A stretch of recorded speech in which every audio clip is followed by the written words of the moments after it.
Assalamualaikum warahmatullahi wabarakatuh. Perkenalkan, kami dari kelompok 10 ingin mempresentasikan hasil analisis saya mengenai produk pancake tape deluxe, yaitu inovasi perpaduan ketan hitam yang manis dan tape singkong khas Lagi Jepara yang diambil oleh dosen Bu Keke Tamara Fahira, SEMM.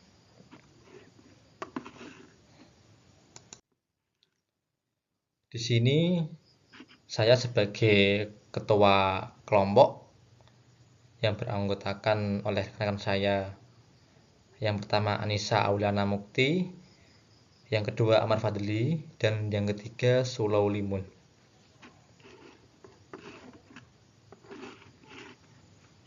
Aspek pasar dan pemasaran. Yang pertama ada gambaran produk. Produk ini berbentuk bulat dengan diameter sekitar 10-12 cm yang berwarna hitam dari penggunaan ketan hitam sebagai bahan dasarnya. Yang kedua ada analisa tren pasar. Pancake melakukan segmentasi pasar untuk semua gender berusia 13-35 tahun. Kami memberikan tagline pancake lokal rasa fenomenal. Yang ketiga ada peluang pasar. Pancake menunjukkan produk yang menjanjikan dengan keunggulan sebagai inovator pertama yang menggabungkan pancake dengan tape daerah. Strategi pemasaran menerapkan konsep 4P dengan berbagai topping dalam kemasan, diskon, promosi, distribusi melalui media sosial, dan banding by to one. Aspek ekonomi dan lingkungan. Yang pertama, aspek ekonomi. Pancake tape delight berpotensi meningkatkan pendapatan petani tape dan produsen lokal melalui pemanfaatan bahan baku lokal seperti tape dan ketan hitam.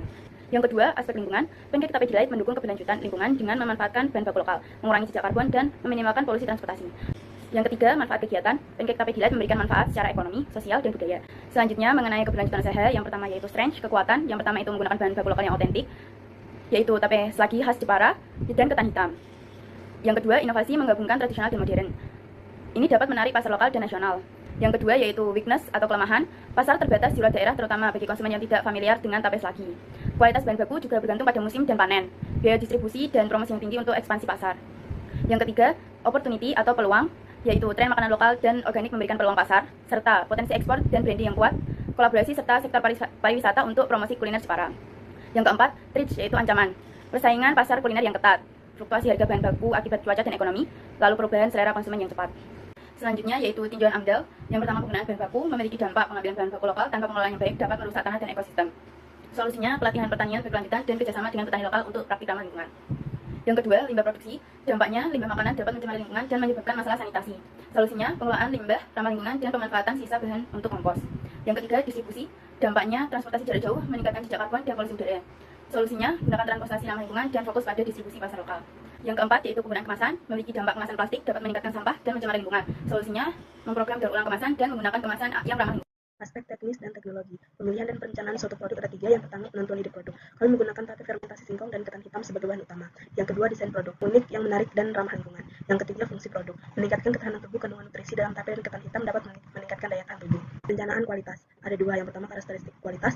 Dari rasa, tekstur, aroma, penampilan, keamanan pangan, kemasan sangat memenuhi harapan konsumen. Yang kedua, persyaratan kualitas. Bahan baku yang digunakan harus berkualitas tinggi.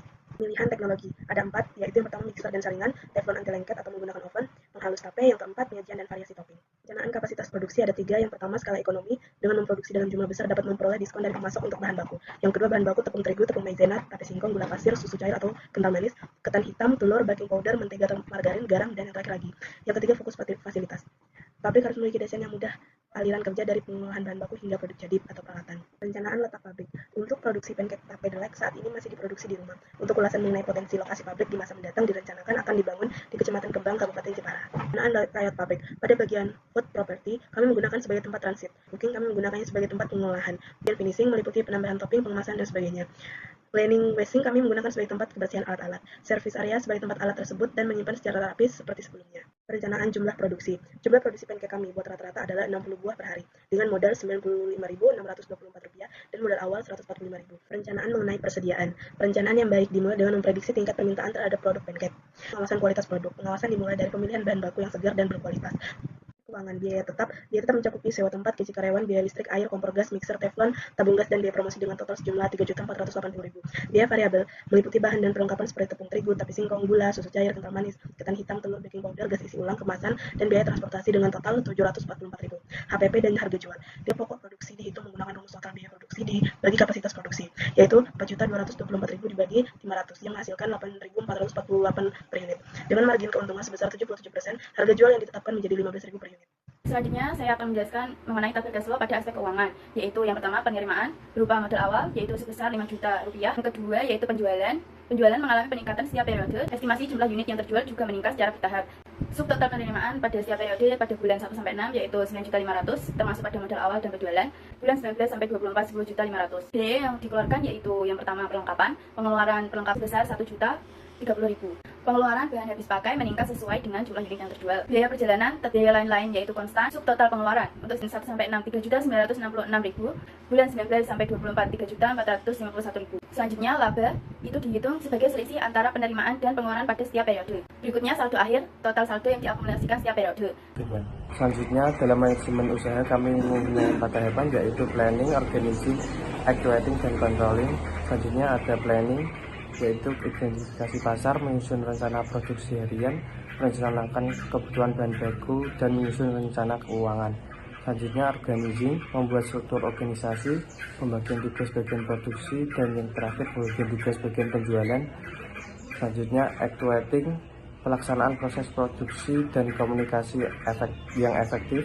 Selanjutnya yang terakhir ada controlling, pengawasan kualitas bahan baku, pengawasan proses produksi dan quality control, serta evaluasi kinerja karyawan.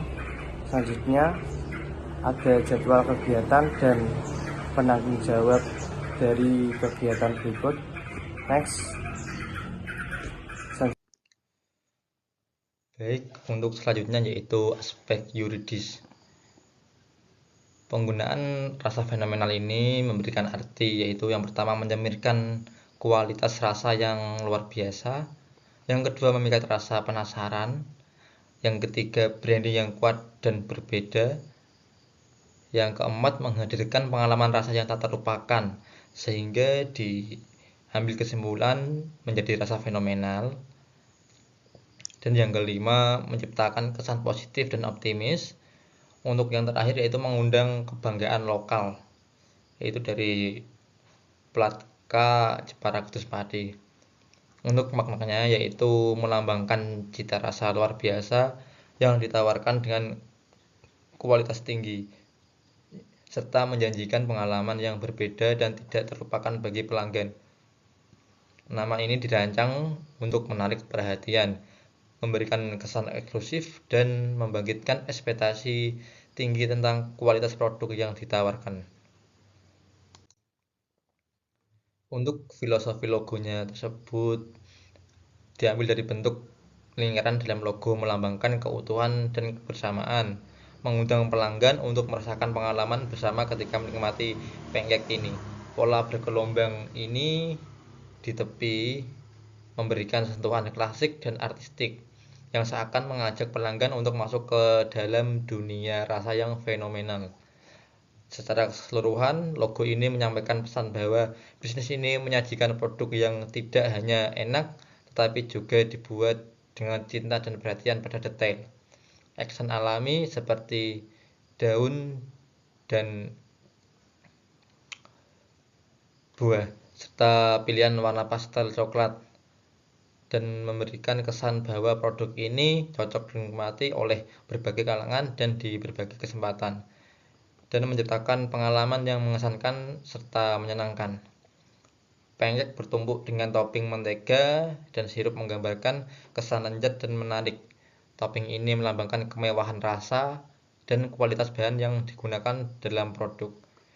Sajian tape singkong dan daun hijau di sekitar pancake menambah elemen kesegaran dan kesehatan, seolah-olah produk ini tidak hanya enak tapi juga menggunakan bahan-bahan segar dan alami.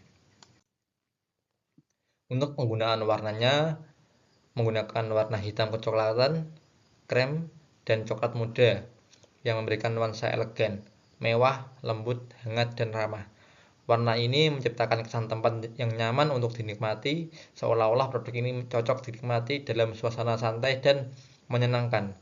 Warna tersebut juga mengandung rasa penasaran, mewah tapi bersahabat, dan memberikan kesan bahwa bisnis ini memiliki konsep yang unik dan kekinian, sesuai dengan selera pasar saat ini.